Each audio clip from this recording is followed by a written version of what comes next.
A day in my life sa kanahan nga lagom ug bogan nga naminyo sa silingan nga ako rang uyuan. Dili ko angay maguol nga ako ra ni siyang angkol, Papa Abdul. So karon sugdanan nato ang orimos. So kana nagtakos ko og lawg ana, natural, lawg man inyo nakita. So kana di ay mao pay pag-abot ako gikan sa eskwelahan ana. Nagandam na lang ko og lawg sa baboy para ako nang ipakaon. Ako na din siyang gihuluman og tubig para mohumok. Dayon ako na siyang dalon sa tangkal. Humana ninyo ang video pagtanaw sa baboy. Tanawan ninyo ang baboy nag-abot nako, tawgon ko niya og mama. Pag-abot nako sa tangkal na kuyawan ko pagtanaw nako sa akong mga baboy. Tanawa nagpinahiray din sila og tsokolet. Ako din silang gitagaan og pagkaon, gibutang na nako sa simento. Pero nagiilugan na gihapon sila. Dayon ako din silang gisulod kay ako silang lablabon tagsa tagsa.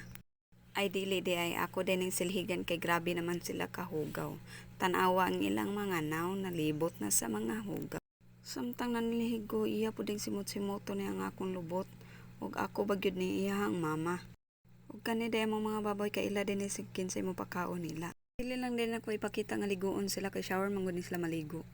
Pag human din ako ligo sa baboy diri na pud ko sa akong labanan gamikos-mikos na pud ko diri dapita.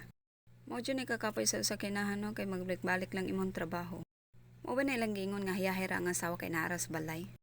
Walay asawa nga hiyahay ug naaras sa balay. Gawas atong asawa nagpaharahay, sige padako silang mga bilat laming shot ganon ang mga bugan. Kinsa may nag-ingon nga hayahay ning pag-asawa nga wa man gini kahumana nga amo paglaba. Bisan wala pa ka nang human sa mong paglaba tuan nagsinggit na po kasi mong mga anak. Bisag kapila pa nimo tawgon di gyud ka panumbalingon, bisag mulugsot pa na imong safe on. Mao jud ni kapait sa mama no kay daghan pang badlungon, daghan pa jud kag labhonon. Usahay no lami ra ba jud kay ihilak no pero ako ra jud gipugnan kay maulaw ta sa atong silingan base no nagkatawuan na hinunta nila. Pero di jud ko mohilak ko isog na ko isog man kog agoy. Balik dita sa atong trabaho karon no. So kana day akong ipangsundrokan, ako din siyang huluman para humok na og katon ugma. Ingon ana day ko maglabaw na ako gyud na siyang huluman daan ang mga puti o sa kumulaba sa dikulo. Nindot magud siya nga imuha siyang huluman kay dali ra matangtang ang buling ini kaugma. So pag human din ako upang laba, human ako pang hulom, ako na din siyang gihunungan kay paingon na punta sa pagluto. So kay nahuman naman ta sa atong paghulom og puti, ari na pa to sa pagluto ug sudan sa panihapon. Kani day mong sudan diri ra ni nako gipalit sa among silingan nga tindahan. Maura gini siya madadali na mo nga sudan sa panihapon, maura gini dadali na mo sudanon diri. Kay gabi naman ta nagluto og sudan, aw ari gid ta sa dali ra lutoon. Kay nahuman naman tagluto aning longganisa ato day ning isunod ning bulad. Duha ra din akong giluto kay kamera man tulo mangaon.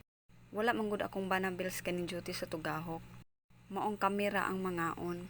Basta bulad na gani imuhang lutoon lami na gyud kay imong kaon. So ako day na siyang gibalik karon.